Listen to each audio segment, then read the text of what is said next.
because what we just saw out of the Bengals is simply incredible. To go from winning 4 games one season, last season, and to being in the Super Bowl right now. This is all about what the Bengals have done. And I will point to the game that they had yesterday, but really what they've done since they drafted that dude that we just saw on the camera talking in that confident voice that he talks in. I said to me, he's a lot like Troy Aikman. He really is, because he stands in the pocket. He's able to make those perfect throws. And what we're seeing on TV are great timing plays between him and Jamar Chase. When he sees Jamar Chase one-on-one, that's it. No more reading. I'm going over there. This is all about the Cincinnati Bengals.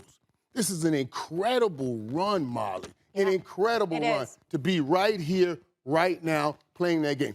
And it wasn't easy because he went through all the top quarterbacks in the AFC to get there. You know what I mean? And what I saw yesterday, because we'll talk about this, because I thought as I measured him up against Patrick Mahomes, up against Josh Allen, I said I see his ability to make plays with his arm, but, boy, those guys are special with their legs. Yeah. You know, last week, Patrick Mahomes led his team in rush yards. You know, week before that, Josh Allen led his team in rush yards. But I've never seen Joe Burrow do that. But I saw him do some sneaky great things and escapability that I says put him right where he needs to be in the room. This is all about the Cincinnati Bengals. They made the plays when they needed to make the plays. And they on that big third down, out of that hole, clawed out of that hole. 21-3. And it was similar. This was similar to the last game. As a matter of fact, that's what I felt watching it. Yeah. Big run in the first half, and Cincinnati coming back in the second half. Do not, Stephen A., and do not, country out here, take this away from Cincinnati. You have earned this. So don't listen to these people that tries to take this away from you, Cincinnati. Well, I think the thing that's very, very amazing, that I find utterly amazing, to be quite honest with you, is that I never played the game of football, never wanted to play the game of football. I damn sure wanted to watch. I didn't want to play. I never wanted to play football. I know why. Okay? You couldn't take getting hit. No, not with my legs. No. I can't do that. But I will tell you this. It's just amazing to me that I never played. I'm not a 3-time Super Bowl champion. I'm not a Hall of Famer. And I'm always right. You're wrong. And I have to teach you about the sport of football. I mean, let me educate you. Excuse me. Let me educate you. Go ahead. Step back. Can't call your sister for help. She can't help you right now. Go ahead. You're young. Okay? You got to listen to me, okay? You got to listen to me here, all right? Let me turn this off, because she'll call me. Talk about, what is he talking about? She'll call you. Exactly. She can't help you right now. She can't help you right now. Here's the deal. Major props to Cincinnati. No doubt about it. I'm actually the prophet right now. Who's the person that said Marvin Lewis had to go?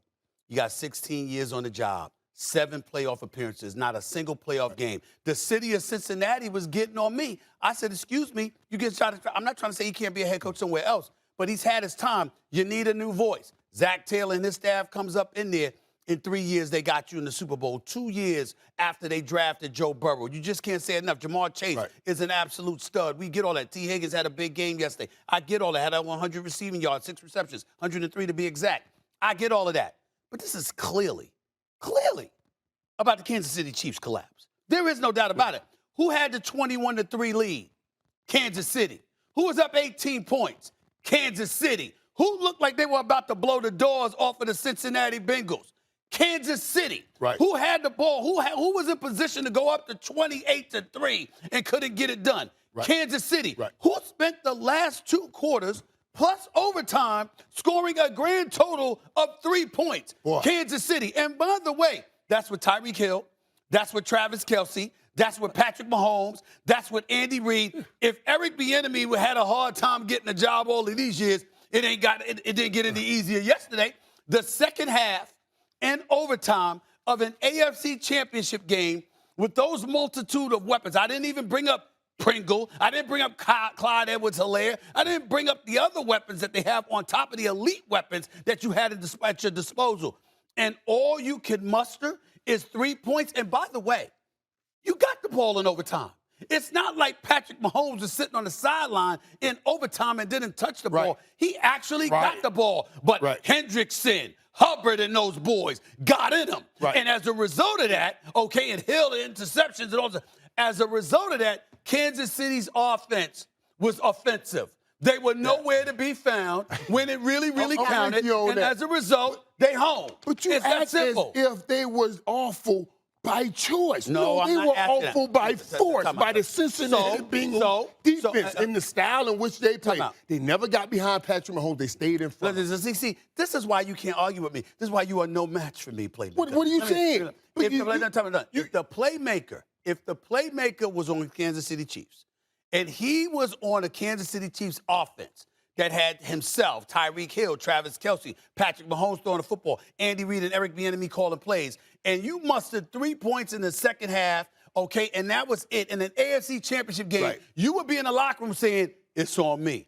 Major props to them. I give them credit, but it's on me. We should have won this game. That's what you would be saying. And I should be saying that as an athlete, but right here, I'm saying what I saw as an analyst. And you cannot take away from what Cincinnati did. I'm not trying to I'm not saying it's by default. But okay, I understand what you're saying when you say, hey, you saw how they moved the ball up and down the field. Because I thought, oh, this is going to be a blowout now. And because this is a different situation. Yes. You're in Kansas City. That's right. If you are at Cincinnati, Arrowhead. you are at Arrowhead. So I'm giving Cincinnati props for coming in another man's jungle and becoming the lion, especially in that jungle in Arrowhead. You got to give them credit for that. Listen, it's not only did they come in and stop Cincinnati, they fought all of that. I'm not taking any credit away from Cincinnati. Cincinnati did a phenomenal job. I think they got a shot to win the Super Bowl. They could beat the Rams. Joe Burrow is a stud. Jamar Chase is a stud. T. Higgins showed up. Mixon showed up. Zach Taylor and his coaching staff have done an outstanding job. They deserve a lot of credit. Major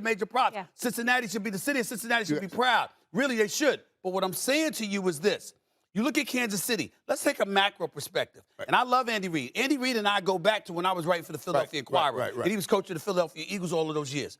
You've had four AFC Championship games at Arrowhead Stadium. You've lost 2. Thanks for watching ESPN on YouTube. For live streaming, sports, and premium content, subscribe to ESPN+.